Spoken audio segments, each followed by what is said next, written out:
Hi friends, welcome back to my YouTube channel. ನನ್ನ ಇವತ್ತಿನ ವಿಡಿಯೋದಲ್ಲಿ ಒಂದು 8 ತಿಂಗಳಿಂದ 2 ವರ್ಷದ ಮಕ್ಕಳಿಗೆ ಯಾವ ರೀತಿ ರಾಗಿಯನ್ನು ಕೊಡ್ಬೋದು, ಯಾವ ರೀತಿ ರಾಗಿ ಸರಿ ಮಾಡ್ಕೋಬೋದು ಅಂತ ಈ ವಿಡಿಯೋದಲ್ಲಿ ನಿಮ್ಮೊಟ್ಟಿಗೆ ಶೇರ್ ಮಾಡ್ಕೊಳ್ತಿದ್ದೇನೆ. ನಾನಿಲ್ಲಿ 2 ಸ್ಪೂನ್ ಆಗುವಷ್ಟು ರಾಗಿ ತಗೊಂಡಿದ್ದೇನೆ, 1 ಸ್ಪೂನು ಗೋಧಿ. ಇದನ್ನು 3-4 ಸಲ ಚೆನ್ನಾಗಿ ತೊಳಿಬೇಕು. ಇದು ಒಂದು 6 ತಿಂಗಳಿಂದ ಮಕ್ಕಳಿಗೆ ಕೊಡ್ಬೋದು, ಆದರೆ ತೆಳುವಾಗಿ ಮಾಡಿ ಕೊಡಬೇಕು 6 ತಿಂಗಳಿಂದ. ನಾನಿಲ್ಲಿ ಒಂದು 8ರಿಂದ 1 ವರ್ಷ ಇಲ್ಲ 2 ವರ್ಷದವರೆಗೆ ಯಾವ ರೀತಿ ಕೊಡ್ಬೋದು ಅಂತ ಇವತ್ತಿನ ವಿಡಿಯೋದಲ್ಲಿ ನಿಮ್ಮೊಟ್ಟಿಗೆ ಶೇರ್ ಮಾಡ್ಕೊಳ್ತಿದ್ದೇನೆ. ಇದನ್ನು 3 ಸಲ ಚೆನ್ನಾಗಿ ತೊಳೆದು ಒಂದು 4 ಗಂಟೆ ನೆನೆಯಲಿಕ್ಕೆ ಇಟ್ಟಿದ್ದೆ.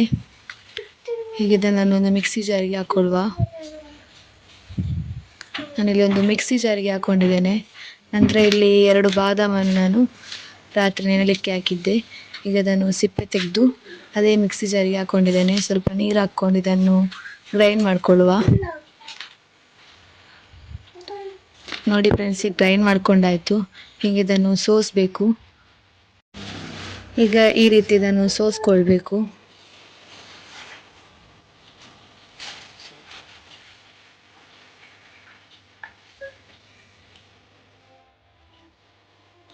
ಬೇಕಾದರೆ ಮಿಕ್ಸಿ ಜಾರಿಗೆ ಸ್ವಲ್ಪ ನೀರು ಹಾಕ್ಕೊಂಡು ಇದನ್ನು ಸೋಸ್ಕೊಳ್ಳುವ.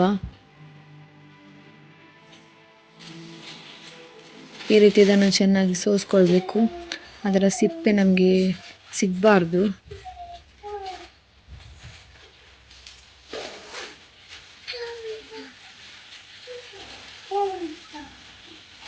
ಇದನ್ನು ಪುನಃ ಮಿಕ್ಸಿ ಜಾರಿಗೆ ಹಾಕೊಂಡು ಗ್ರೈಂಡ್ ಮಾಡ್ಕೊಳ್ಬೋದು. ನೋಡಿ, ಇಷ್ಟು ತೆಳು ನಾನು ಮಾಡ್ಕೊಂಡಿದ್ದೇನೆ. ನೀವು 6 ತಿಂಗಳ ಮಕ್ಕಳಿಗೆ ಕೊಡುವುದಾದರೆ ಇನ್ನೂ ಸ್ವಲ್ಪ ತೆಳು ಮಾಡ್ಕೊಳ್ಬೇಕು. ನಾನು ಸ್ವಲ್ಪ ಚಿಟಿಕೆಯಷ್ಟು ಉಪ್ಪನ್ನು ಹಾಕ್ಕೊಂಡಿದ್ದೇನೆ. ನಂತರ ಇಲ್ಲಿ ಪಾಮ್ ಶುಗರ್ ಹಾಕ್ಕೊಂಡಿದ್ದೇನೆ. ಈಗ ಇದನ್ನು ನಾವು ಈ ರೀತಿ ಚೆನ್ನಾಗಿ ಮಿಕ್ಸ್ ಮಾಡಿಕೊಂಡು ಈ ರೀತಿ ದಪ್ಪ ಆಗ್ತಾ ಬರುತ್ತೆ ಇದು. ಇದನ್ನು ಗ್ಯಾಸನ್ನು ಮೀಡಿಯಂ ಫ್ಲೇಮಲ್ಲಿ ಇಟ್ಟು ಈ ರೀತಿ ಮಿಕ್ಸ್ ಮಾಡಿಕೊಂಡೇ ಇರಬೇಕು.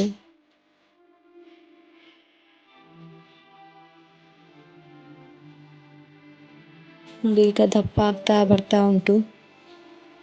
ಇನ್ನೊಂದು ನಿಮಿಷ ಇದನ್ನು ಇದೇ ರೀತಿ ಮಿಕ್ಸ್ ಮಾಡಿಕೊಂಡು ನಂತರ ಗ್ಯಾಸನ್ನು ಆಫ್ ಮಾಡಿಕೊಳ್ಳುವ.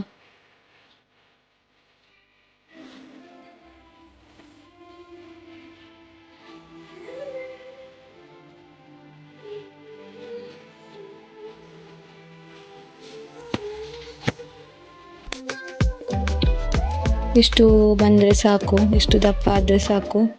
ಈಗ ನಾವು ಗ್ಯಾಸನ್ನು ಆಫ್ ಮಾಡಿಕೊಳ್ಳುವ.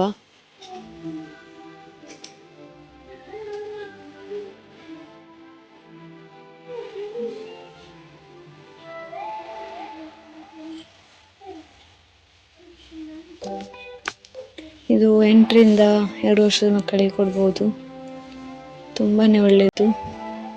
ನನ್ನ ಇವತ್ತಿನ ವಿಡಿಯೋ ನಿಮಗೆ ಇಷ್ಟ ಆಗಿದ್ದರೆ ಲೈಕ್ ಮಾಡಿ, ಶೇರ್ ಮಾಡಿ, ಸಬ್ಸ್ಕ್ರೈಬ್ ಮಾಡಿ. Thank you.